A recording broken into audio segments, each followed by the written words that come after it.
TV debates को एक दंगल की तरह बना दिया गया है। जब तक दो प्रवक्ताओं की आपस में मुर्गा लड़ाई ना हो तब तक टीआरपी मिलती ही नहीं इन लोगों को। ऐसे में न्यूज एंकर्स एजेंडा जोड़कर जैसे सवाल करते हैं उन्हें वैसे ही लहजे में जवाब देना पड़ता है। ये शब्द आरजेडी की प्रवक्ता कंचना यादव के हैं, जो बिहार चुनाव के नतीजों के बाद पहली बार डिबेट शो का हिस्सा हुई और वही अपने पुराने अंदाज में अपनी बात रखी। लेकिन मानक जी, मैं आपके शो पर लगातार हमेशा बैठती रही हूँ, और क्या आप मुझे ये कह सकते हैं कि मैं यहाँ पर भद्दी भाषा बोलती हूँ या फिर लड़ने झगड़ने लगती हूँ या आउट ऑफ कंट्रोल हो जाती हूँ? दरअसल समस्या कहाँ पर है?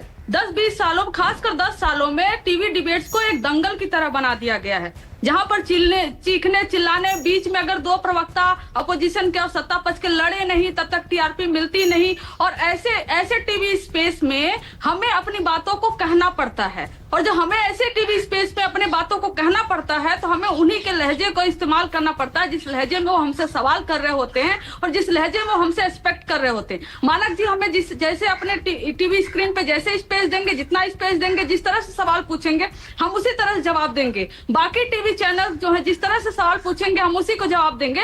लेकिन मैं उनको कहना चाह रही हूँ कि ठीक है, कमेंट करिए, भद्दा कमेंट करिए, गाली दीजिए, कोई फर्क नहीं पड़ता है, क्योंकि शायद यही आपके संस्कार होंगे। आपके घर में भी बहन होंगी, बेटी होंगी, वो भी राजनीति में आना चाहती होंगी। मैं तो कहूंगी across the party, Bharatiya Janata party हो, कांग्रेस हो, जदयू हो, आरजेडी, कोई भी पॉलिटिकल पार्टी हो, हर पॉलिटिकल पार्टी में महिलाएं महफूज रहें, आगे बढ़े, तरक्की करें। ठीक है, okay, all right, okay, all right. Kanchana Yadav का यह जवाब उन ट्रोलर्स के लिए था जो आरजेडी की हार का जिम्मेदार उनकी प्रवक्ताओं को मानते हैं। कंचना का साफ कहना था कि हमसे जिस लहजे में सवाल किए जाते हैं हमने उसी लहजे में जवाब दिए हैं, कभी भाषा की मर्यादा भूले नहीं। बाकी न्यूज चैनल्स को टीआरपी चाहिए तो चीजों को और बढ़ा चढ़ाकर दिखाते हैं, हमेशा मसाले की तलाश में लगे रहते हैं। और वही हुआ भी। लालू यादव के परिवार में जो आंतरिक विवाद चल रहा है उनकी बेटी रोहिणी आचार्य को लेकर, उस पर भी एंकर ने बड़ी चालाकी से मसाला निकालने की सोची, लेकिन ऐसा जवाब मिला कि फिर शांत हो गए।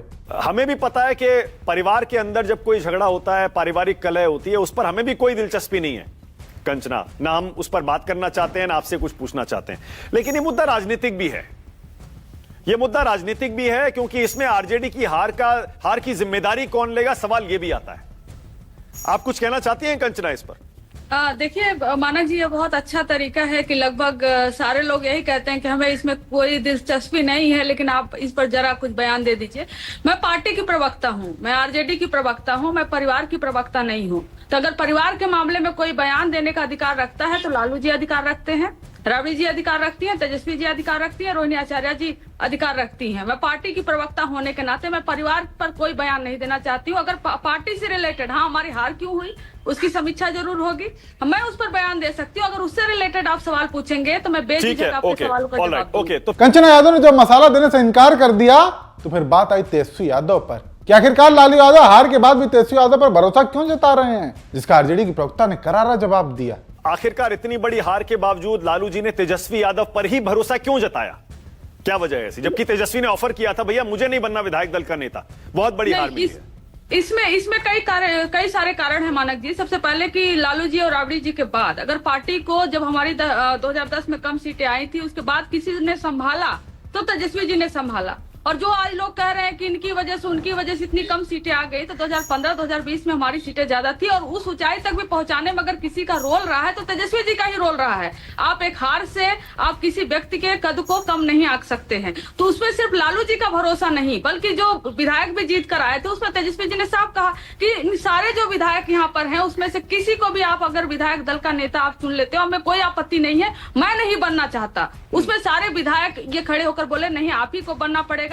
हार से कम सीटें होने से हम आपके जो कद है उसको हम कम नहीं मानते हैं, क्योंकि आपने मेहनत किया है, पूरी तरह से मेहनत किया है। लेकिन हार किस वजह से हुई इसकी समीक्षा होगी।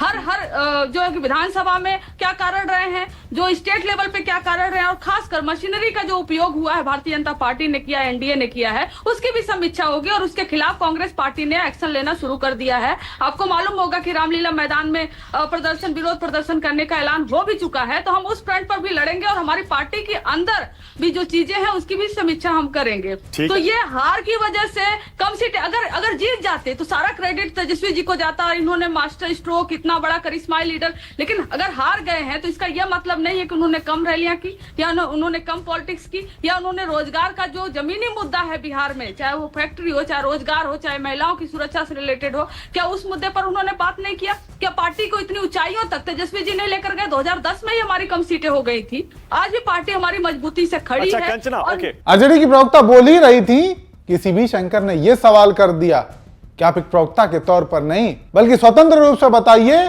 कि कहां चूक हुई, आरजेडी की हार की वजह क्या रही। जिसके बाद कंचना यादव ने अपने पर्सनल थिंकिंग में भी चुनाव आयोग और एनडीए को जमकर घेरा। इंडिपेंडेंटली बताइए, आपकी राय क्या है? कहां हार गए, किस वजह से हार गए? क्या वोट चोरी का मुद्दा ले डूबा? क्या जनता के पहले मुद्दे जो उठा रहे थे उससे हटके और वो वोटर अधिकार यात्रा निकालना, उससे नुकसान हुआ क्या? नहीं नहीं, बिल्कुल नहीं। और मुझे लगता है जो अगर मुझसे पर्सनली आप पूछेंगे, वोटर अधिकार यात्रा जो है वो हर जगह निकलनी चाहिए। कारण यह है कि अगर आप एक तरफा देखेंगे इनकी वजह से हार गया तो नहीं।